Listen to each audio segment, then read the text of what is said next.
Bienvenue. Alors aujourd'hui, on plonge dans notre rapport à l'argent, un sujet souvent complexe, hein. Oui, tout à fait. On s'appuie sur une discussion intéressante entre Louis House et Jay Shetty qui explore justement ces blocages mentaux et émotionnels qu'on peut avoir. C'est ça. Notre mission, si on peut dire, c'est d'en extraire les clés pour comprendre comment nos pensées, nos sentiments sur l'argent façonnent notre réalité financière et surtout comment cultiver une mentalité d'abondance, même quand on part de peu. Hmm. L'argent, c'est souvent source de stress, on le sait.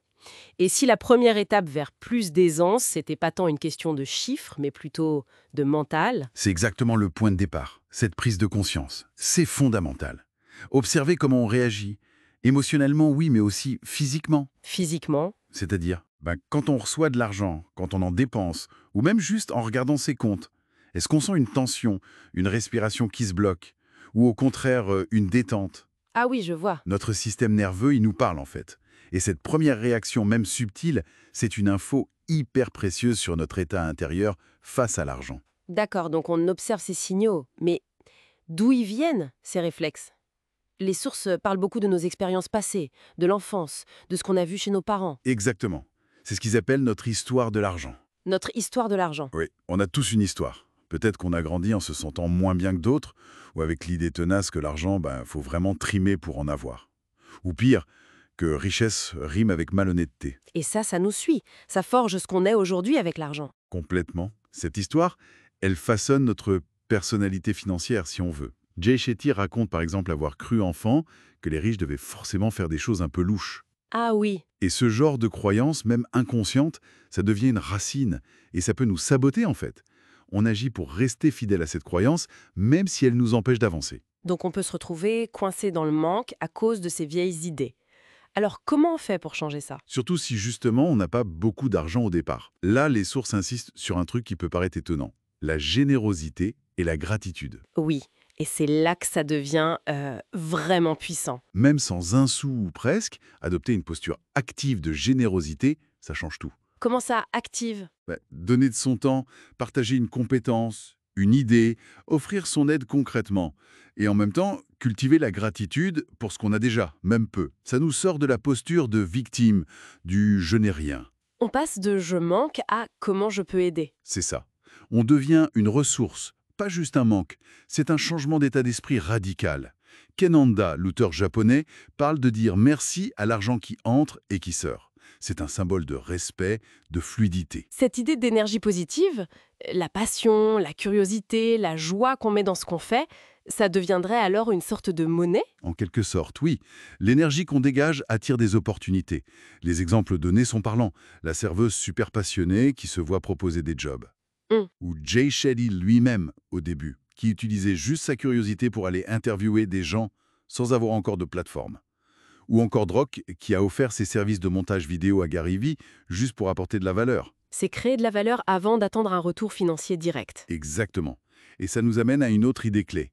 Voir l'argent non plus comme un simple outil, mais comme une relation qu'il faut nourrir, respecter. Une relation, c'est une image forte. Oui, et l'exercice qu'il propose est intéressant. Imaginez que l'argent est une personne qui entre dans la pièce. Quelle est votre réaction spontanée? La méfiance, l'évitement, l'envie de l'utiliser tout de suite?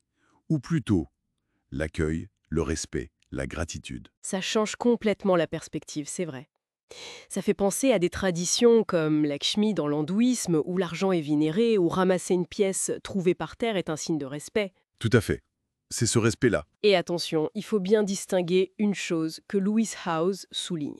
Le but, c'est pas de chercher l'argent facile, le get rich quick qui finit souvent mal, Ah non, surtout pas. mais plutôt de rendre l'argent plus facile à attirer, de fluidifier le processus grâce à nos compétences, notre état d'esprit. C'est différent. C'est une nuance essentielle.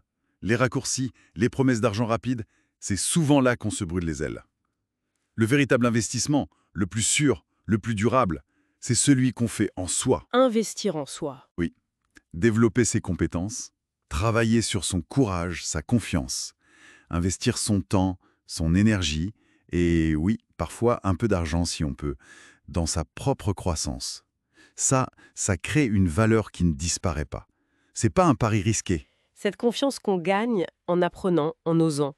Ça devient une richesse intérieure finalement. Exactement. Et on touche au cœur du sujet.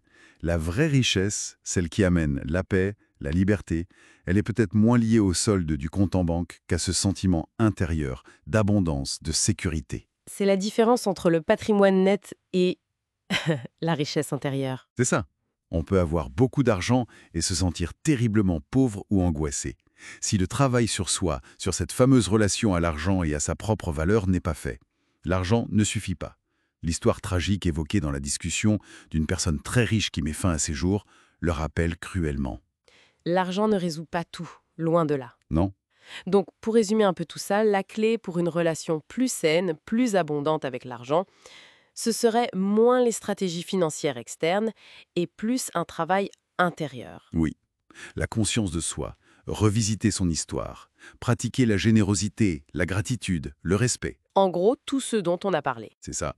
Et peut-être, pour laisser une pensée en suspens, si on considérait vraiment l'argent comme une relation, comme une personne, quelle conversation honnête on devrait commencer à avoir avec lui, et surtout avec nous-mêmes, dès aujourd'hui, pour que cette relation devienne plus saine, plus épanouissante. Bonne question. À méditer. Merci pour cet échange. Merci à vous.